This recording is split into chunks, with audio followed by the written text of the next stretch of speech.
നമ്മൾ ഇന്ന് വന്നിരിക്കുന്നത് നെൽകൃഷി അറിയാനാണ്. അതായത് കൂട്ടുമുഖത്തെ ഒതിയൊത്ത് വീട്ടിൽ ശ്രീമതി നാരായണി അമ്മയെ പരിചയപ്പെടാനാണ്. അമ്മ എത്ര വയസ്സ് മുതലാണ് ഈ കൃഷി ആരംഭിച്ചത്?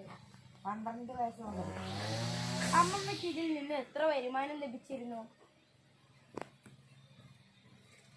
800 കിലോ, 800 വേറാണെന്ന് പറയാം. 800 കിട്ടുന്നു. അതിൽ 350 കയറി സർക്കാർ അതിനകത്ത് കൊടുക്കണം. നമ്മൾ വെട്ടി കൊണ്ട് കൊടുക്കണം അവർക്ക്. അത് അവരതിലെടുക്കും. ഈ കൃഷി ചെയ്യുമ്പോൾ എന്തെല്ലാം പ്രതിസന്ധികളാണ് നേരിടുന്നത്? അന്ന് പ്രതിസന്ധിയാണ്. അന്ന് കച്ചവടത്തിനുള്ള ദാരിദ്ര്യമില്ല കാലമാണെന്ന്. നമ്മളതിന് പകരം വേറെ വീട്ടിലും വെള്ളത്തിൻ്റെ കടം മേടിച്ച് തുടങ്ങിയാലും ചെലവ് ചെയ്യാം. അത് പിന്നെ ആദ്യം അവർക്ക് കൊണ്ടു കൊടുക്കണം. അല്ലാണ്ട് വിപണിയിൽ വിൽക്കാനൊന്നും ഒന്നും കിട്ടില്ല. ഇത് തരണം ചെയ്തത് മറ്റുള്ളവരിൽ നിന്ന് ഇങ്ങനെയൊക്കെ വാങ്ങിച്ചാണ്. താങ്കൾ ദിവസവും കൃഷിക്കായി എത്ര സമയം ചിലവഴിക്കാറുണ്ട്? 8 മണി മുതൽ 6 മണി. രാവിലെ 8 മണി മുതൽ 6 മണി. 6 മണി വരെ കൃഷി ചെയ്യും. കൃഷി ചെയ്ത വിളവുകൾ വിപണിയിലേക്ക് എത്തിക്കുന്നത് എങ്ങനെയാണ്? അന്ന് വിപണിയില്ല. അപ്പൊ എല്ലാത്തിനും നമ്മളിതിനെ കൊണ്ടുപോയിട്ട് ഭക്ഷണത്തിന് വേണ്ടി. അപ്പൊ ഇത് അതിന്റെ ഉടമസ്ഥരായ നയനാർക്ക് ഒരു വീതം കൊണ്ട് കൊടുക്കും.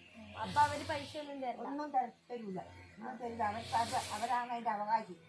നമുക്ക് ഇങ്ങനെ പണിയെടുക്കാൻ മാത്രം അവരതിന്റെ അവകാശി. കൃഷി തിരഞ്ഞെടുത്തത് എന്തുകൊണ്ടാണ്?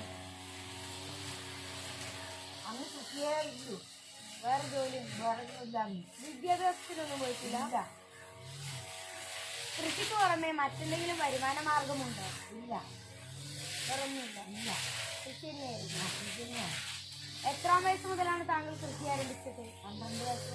12 വയസ്സ് മുതലാണ്. അപ്പൊ ഒന്ന് സ്കൂളൊന്നും ഉണ്ടായിരുന്നില്ല? 12 വയസ്സ്.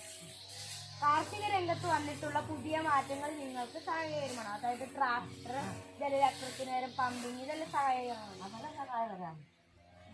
പണി കൂടുതൽ എളുപ്പമാക്കുകയാണ്. എളുപ്പമാണ്. നിങ്ങളൊരു കർഷകയായതിനാൽ നിങ്ങൾ സംതൃപ്തയാണോ? എന്തുകൊണ്ട്? നമുക്കതാണ് സംതൃപ്തിയാണ്. ഭയങ്കര ഇതാണ്. നല്ല കൃഷി ചെയ്യുന്നതുകൊണ്ട് ആരോഗ്യത്തിന് നല്ലതാണ്. ഇതാണ് നമ്മുടെ ഇന്നത്തെ കൃഷിയുമായിട്ടുള്ള ചോദ്യം.